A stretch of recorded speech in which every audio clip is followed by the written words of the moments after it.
El cielo es el trono de mi Dios, la tierra el estrado de sus pies, y siendo tan sublime el Señor, mi pequeño corazón su templo es. Oh, qué grandeza, qué maravilla, por eso ya no quiero más pecar. Quiero ser su santo templo, donde su espíritu venga a morar. El cielo es el trono de Dios, la tierra el estrado de sus pies, y siendo tan sublime el Señor, mi pequeño corazón su templo es. ¡Qué grandeza, qué maravilla! Por eso ya no quiero más pecar. Yo quiero ser su santo templo, donde su espíritu venga a morar. El cielo es el trono de mi Dios, la tierra el estrado de sus pies, y siendo tan sublime el Señor, mi pequeño corazón su templo es. ¡Qué grandeza, qué maravilla!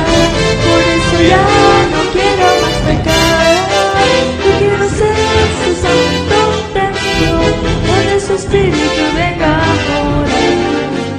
¡Qué grandeza, qué maravilla! Por eso ya no quiero más pecar. Yo quiero ser su santo templo, donde su espíritu venga a morar.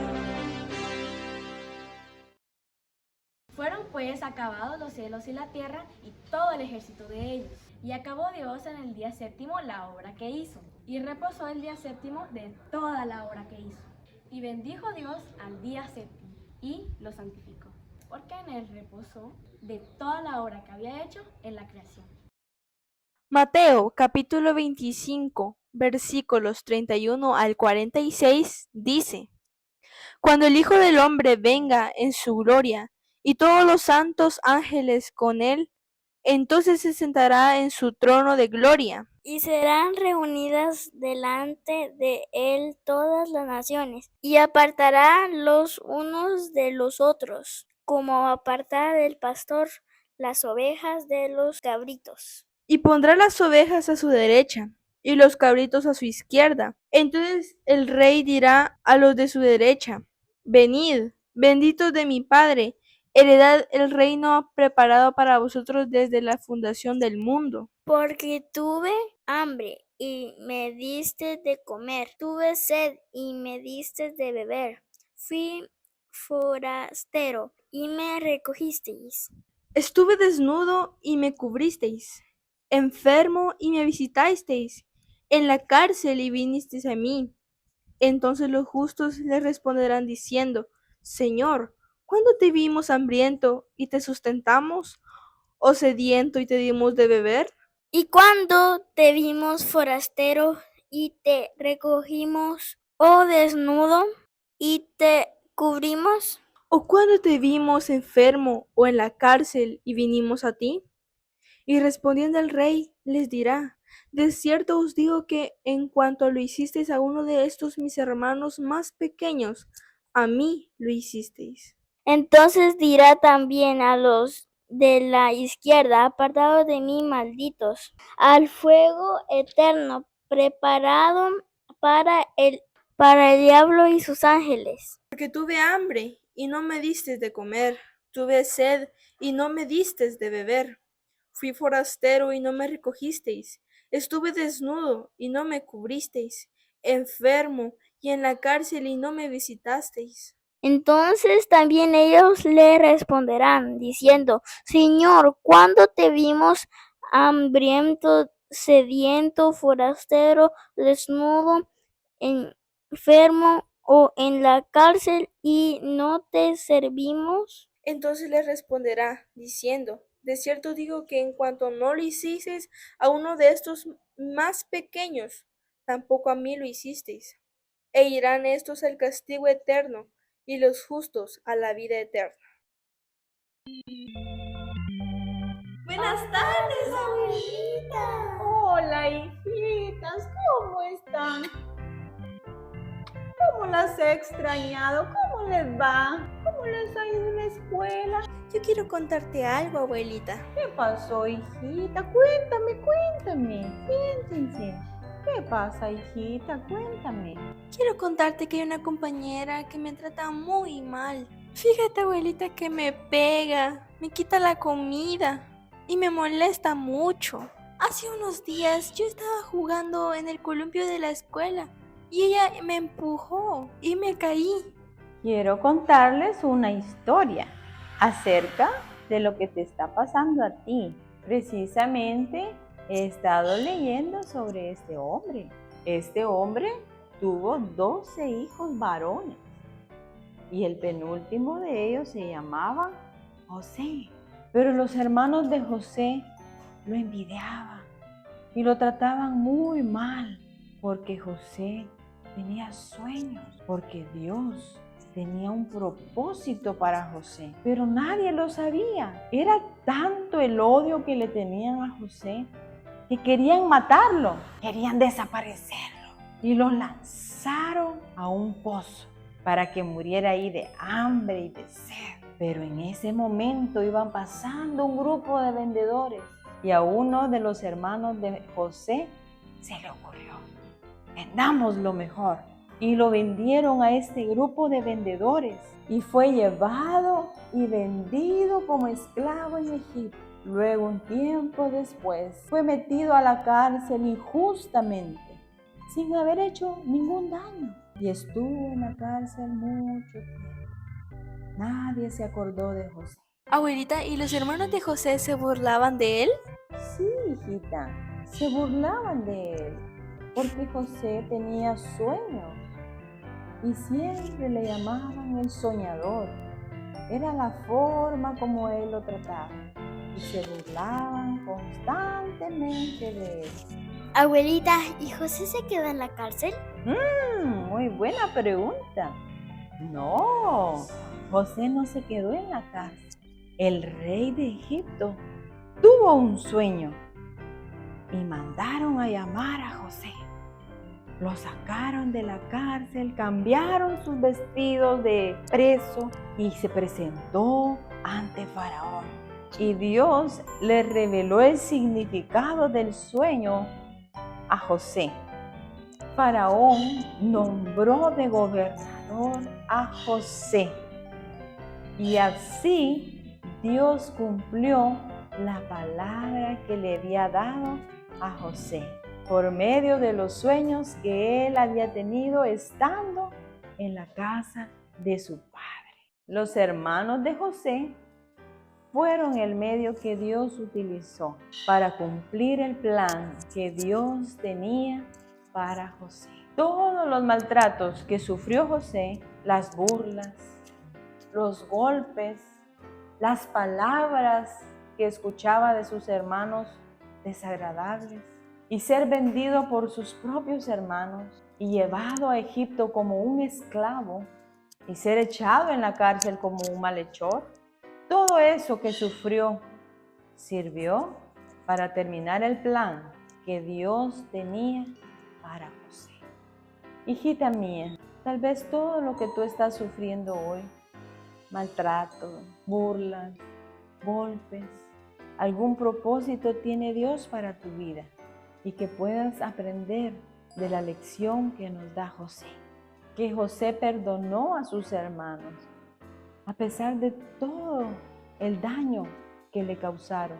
¿Qué creen ustedes que hubiera sucedido si José no perdona a sus hermanos y su corazón se hubiera llenado de amargura? ¿Qué hubiera pasado, abuelita? Los propósitos de Dios no se hubieran cumplido en la vida de José. Llegar a ser el gobernador de Egipto y traer bendición para muchas vidas. Solo un consejo te doy, hijita. Ora por tus compañeros. Perdónalos, hijita. No guardes eso en tu corazón. Deja que pasen sus ofensas y verás cómo Dios hará la obra en ellas y también en ti. Gracias, abuelita, por contarnos la historia y por tus sabios consejos. Dios te bendiga, hijita. Te quiero mucho. Yo también.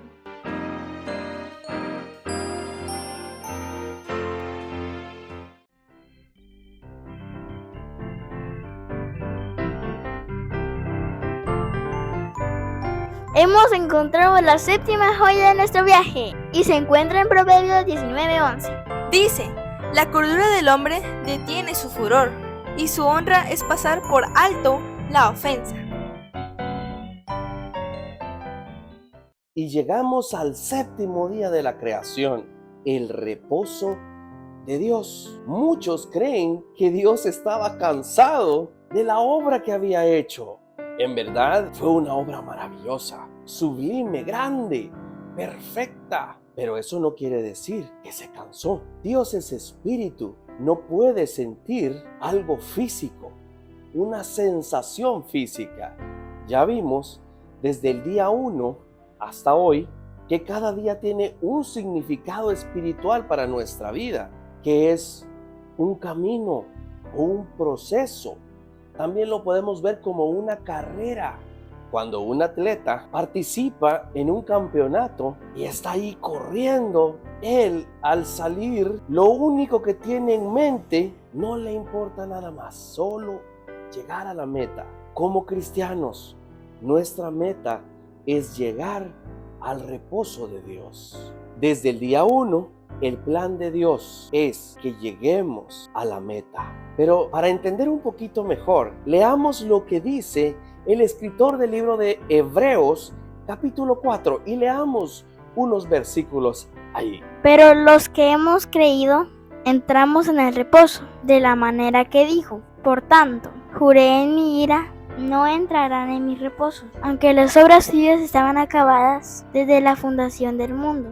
Porque en cierto lugar dijo así del séptimo día, y reposó Dios de todas sus obras en el séptimo día. Y otra vez aquí, no entrarán en mi reposo. Porque si Josué les hubiera dado el reposo, no hablaría después de otro día. Por tanto, queda un reposo para el pueblo de Dios, porque el que ha entrado en su reposo también ha reposado de sus obras, como Dios de las suyas.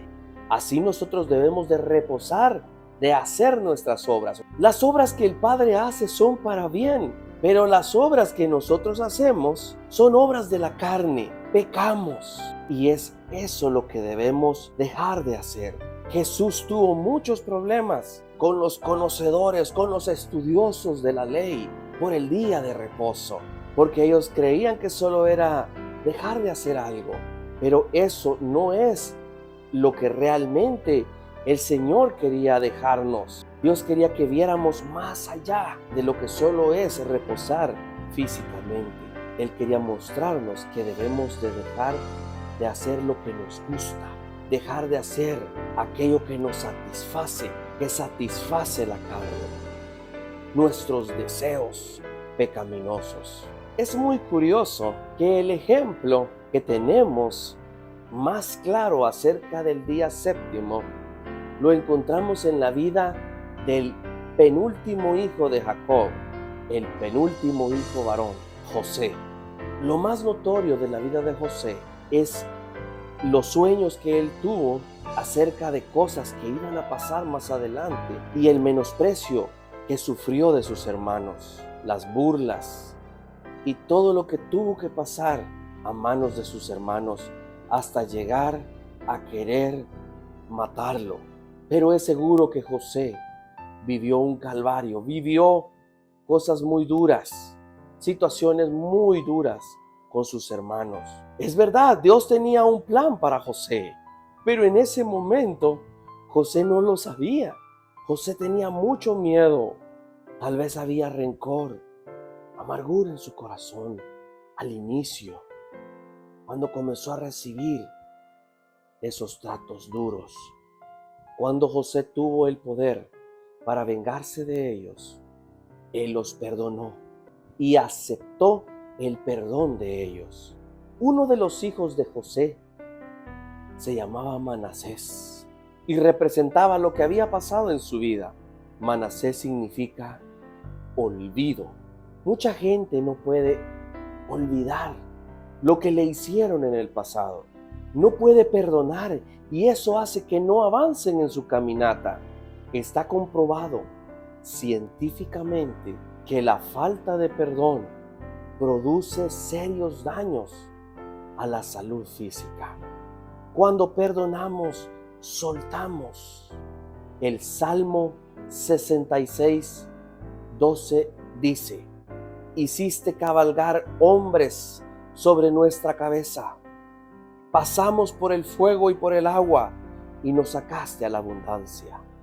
Sí, Dios permite que personas nos ultrajen, nos maltraten, pero cuando reposamos en Él y dejamos que Él actúe, Él nos va a sacar abundancia. El reposo de Dios es el último paso y por lo tanto es el más difícil. Alguien dijo que es más fácil perdonar a un enemigo que perdonar a un amigo.